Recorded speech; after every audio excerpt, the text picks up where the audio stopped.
നസ്കർ ഇസ്രയേലും ഇറാനും തമ്മിലുള്ള സംഘർഷം അമേരിക്കയുടെ ഇടപെടലോടെ വഷളാവുകയും നിലമ്പൂർ ഉപതെരഞ്ഞെടുപ്പിന്റെ ഫലം വരികയും ചെയ്ത തിരക്കിനിടയിൽ അധികമാരും ശ്രദ്ധിക്കപ്പെടാതെ പോയൊരു വാർത്ത കഴിഞ്ഞ ദിവസമുണ്ടായി.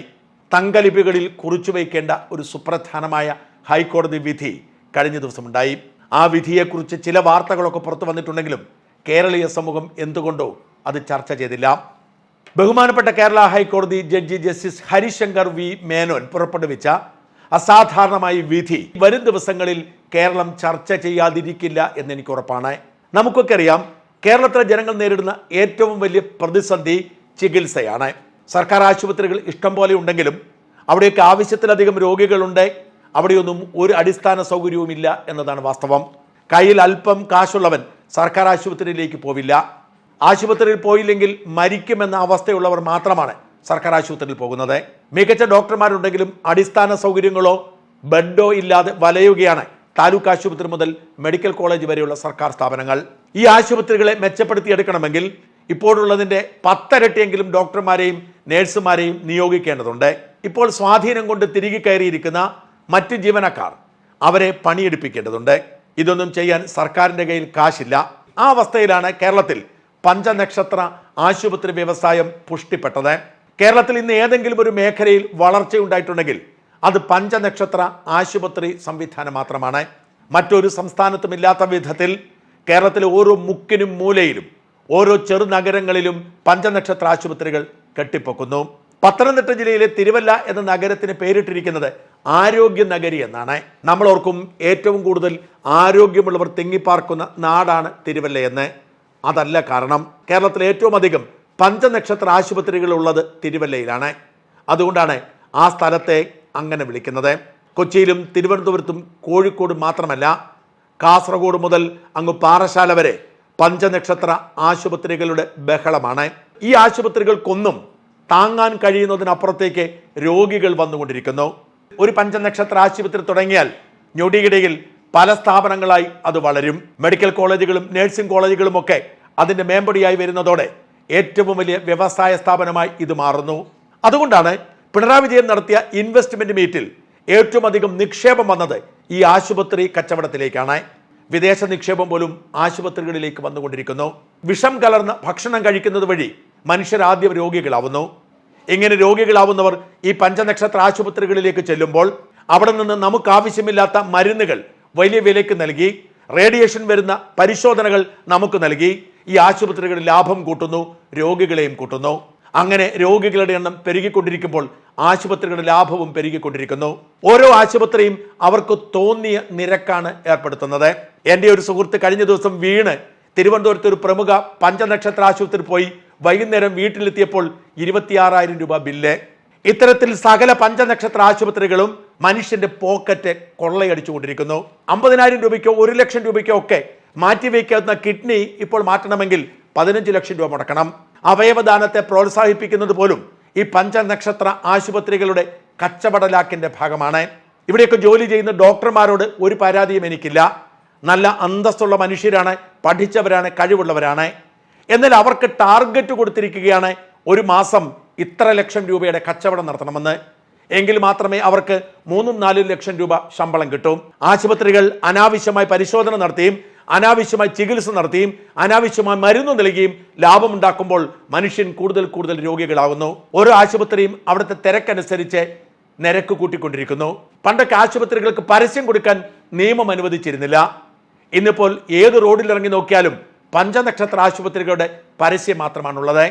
അങ്ങനെ ജനങ്ങളെ കൊള്ളയടിച്ചുകൊണ്ടിരിക്കുന്ന ഈ ആശുപത്രി സംവിധാനത്തെ നിയന്ത്രിക്കാൻ ഒരു ക്ലിനിക്കൽ എസ്റ്റാബ്ലിഷ്മെന്റ് ആക്ട് എന്ന പേരിൽ ഒരു നിയമം വേണം എന്നാവശ്യപ്പെട്ട കൊല്ലംകാരനായ പൊതുപ്രവർത്തകൻ MK സലീം 2016 കോടതിയിൽ കേസ് ഫയൽ ചെയ്തു. വിശദമായ ചർച്ചകൾക്കും വാദങ്ങൾക്കും പ്രതിവാദങ്ങൾക്കും ആശുപത്രി മുതലാളിമാരുടെ സംഘടനകളുടെ എതിർപ്പുമൊക്കെ മറികടന്ന് 2016 കേരള ഹൈക്കോടതി ക്ലിനിക്കൽ എസ്റ്റാബ്ലിഷ്മെന്റ് ആക്ട് ഉണ്ടാക്കാൻ സർക്കാരിന് ഉത്തരവ് കൊടുത്തു. ആ നിയമം കൊണ്ടുവന്നത് 2018 കേരള ക്ലിനിക്കൽ എസ്റ്റാബ്ലിഷ്മെന്റ് ആക്ട്. 2019 ജനുവരി മുതൽ ഈ നിയമം നടപ്പിലായി. എന്നാൽ അന്ന് തന്നെ കേരള പ്രൈവറ്റ് ഹോസ്പിറ്റൽസ് അസോസിയേഷൻ മാനേജ്മെന്റും IMAയുടെ കേരള ഘടകവും ഡെന്റിസ്റ്റ് അസോസിയേഷനും എല്ലാം ഹൈക്കോടതിയിൽ ഹർജി ഫയൽ ചെയ്തു. അത് സ്റ്റേയിലായി. ഈ നിയമം ഉടനടി നടപ്പിലാക്കരുത് എന്ന് പറഞ്ഞായിരുന്നു ഹൈക്കോടതിയുടെ സ്റ്റേ. 2019 മുതൽ 25 വരെ ഏതാണ്ട് 6 വർഷം ഈ കേസ് മുമ്പോട്ട് പോയി. ഇതിനിടയിൽ പല ജഡ്ജിമാർ മാറി വന്നു. പലർക്കും ഇതിൽ തൊടാൻ പേടിയായിരുന്നു. കോടികളിട്ട് അമ്മാനമാടുന്ന ആശുപത്രി മുതലാളിമാരുടെ സ്വാധീനത്തെ മറികടക്കാൻ കഴിയാതെ കേസ് നീട്ടിവെച്ചുകൊണ്ടിരുന്നു. ആ കേസിനാണ് ജസ്റ്റിസ് ഹരിശങ്കർ വി മേനോൻ കഴിഞ്ഞ ദിവസം ഉത്തരവിട്ടത്. ഈ ഉത്തരവനുസരിച്ച് ആശുപത്രി മുതലാളിമാരുടെയും ഡെന്റിസ്റ്റ് അസോസിയേഷന്റെയും ഒക്കെ വാദങ്ങൾ ഹൈക്കോടതി തള്ളിക്കളഞ്ഞിരിക്കുന്നു. ഈ നിയമത്തിൽ ഒരു കുഴപ്പവുമില്ലെന്നും ഈ ക്ലിനിക്കൽ എസ്റ്റാബ്ലിഷ്മെന്റ് ആക്ട് ഉടനടി നടപ്പിലാക്കട്ടെ, ഈ നിയമം എന്തെങ്കിലും അസൗകര്യം ഉണ്ടാക്കുന്നുണ്ടെങ്കിൽ ഈ അസൗകര്യം പരിഹരിക്കാൻ സർക്കാരിന് അപേക്ഷ കൊടുക്കാം, സർക്കാർ അതിന് പരിഹാരമുണ്ടാക്കട്ടെ, എന്നാൽ ഈ നിയമത്തിൽ ഒന്നും നിയമവിരുദ്ധമല്ല, ഈ ചട്ടങ്ങളൊക്കെ നടപ്പിലാക്കേണ്ടതാണ്, ജനങ്ങളുടെ സുരക്ഷയ്ക്കും പൊതുജനാരോഗ്യത്തിനും ഇതാവശ്യമാണ് എന്ന് പറഞ്ഞാണ് ജസ്റ്റിസ് ഹരിശങ്കർ മേനോന്റെ വിധി വന്നിരിക്കുന്നത്. ഈ വിധി നടപ്പിലാക്കാൻ ഇനി സ്വകാര്യ ആശുപത്രികളും ക്ലിനിക്കുകളും നഴ്സിംഗ് ഹോമുകളും ദന്തൽ ആശുപത്രികളും ഒക്കെ നിർബന്ധിതരാവും. ഇത് നടപ്പിലാക്കിയാൽ എല്ലാ ആരോഗ്യ സ്ഥാപനങ്ങളും എല്ലാ ആശുപത്രികളും ആദ്യം നിയമപരമായി ഈ ആക്ടിന്റെ കീഴിൽ രജിസ്റ്റർ ചെയ്യണം. രജിസ്റ്റർ ചെയ്യാൻ മടി കാണിച്ചാൽ അവർക്ക് പിഴയാണ്. ഓരോ ദിവസം ചെല്ലുംതോറും പിഴ കൂടി വരും. ആശുപത്രിയിലെ മുഴുവൻ ജീവനക്കാരുടെയും പ്രത്യേകിച്ച് ഡോക്ടർമാരുടെയും നഴ്സുമാരുടെയും പേര് വിവരങ്ങൾ ആശുപത്രിയിൽ പ്രദർശിപ്പിക്കണം. മരുന്നിന്റെ ചെലവും ചികിത്സയുടെ ചെലവും പാക്കേജ് ഫീസും, പാക്കേജ് എന്ന് പറയുന്നത് ഒരാൾ പ്രസവിക്കാൻ ചെന്നാൽ പ്രസവം കഴിഞ്ഞ് തിരിച്ചു വരുന്നത് വരെ, ഇത് വ്യക്തമായി മലയാളത്തിലും ഇംഗ്ലീഷിലും എഴുതി വയ്ക്കണം. മാത്രമല്ല ഓരോ പ്രൊസീജിയറിനും ഈടാക്കുന്ന തുകയും എഴുതി വയ്ക്കണം. എന്ന് വെച്ചാൽ ആശുപത്രികൾക്ക് അവിടെ പോയി രോഗിയെ കൈകെട്ടിക്കഴിയുമ്പോൾ കോൾ അടിച്ചല്ലോ എന്ന് കരുതി തോന്നിയതുപോലെ നിരക്ക് ഈടാക്കാൻ കഴിയില്ല. പോക്കറ്റിന്റെ കനം നോക്കി ഫീസ് നിശ്ചയിക്കുന്ന പരിപാടി അവസാനിപ്പിക്കണം. ആശുപത്രികൾ ഈടാക്കുന്ന നിരക്ക് എഴുതി വയ്ക്കണം. ഈ ചികിത്സാ ചെലവ് ഉത്തമ ബോധ്യമായതിനു ശേഷമേ രോഗി ചികിത്സയ്ക്ക് വിധേയനാകാൻ കഴിയൂ. കഴുത്തറക്കുന്ന ആശുപത്രികളെ വിട്ട് മറ്റ് ആശുപത്രികൾ തേടുക മാത്രമല്ല, ഈ ആശുപത്രി മുതലാളിമാർ ഉണ്ടാക്കുന്ന ലാഭത്തിന്റെ കണക്ക് നാട്ടുകാർ അറിയുകയും ചെയ്യും. തങ്ങളെ ഇതിൽ നിന്ന് ഒഴിവാക്കണം എന്നാവശ്യപ്പെട്ട് ദന്താശുപത്രി മുതലാളിമാർ കൊടുത്ത പരാതിയും തള്ളി. അവരും ഈ പരിധിയിൽ വരട്ടെ എന്നാണ് കോടതി പറഞ്ഞത്.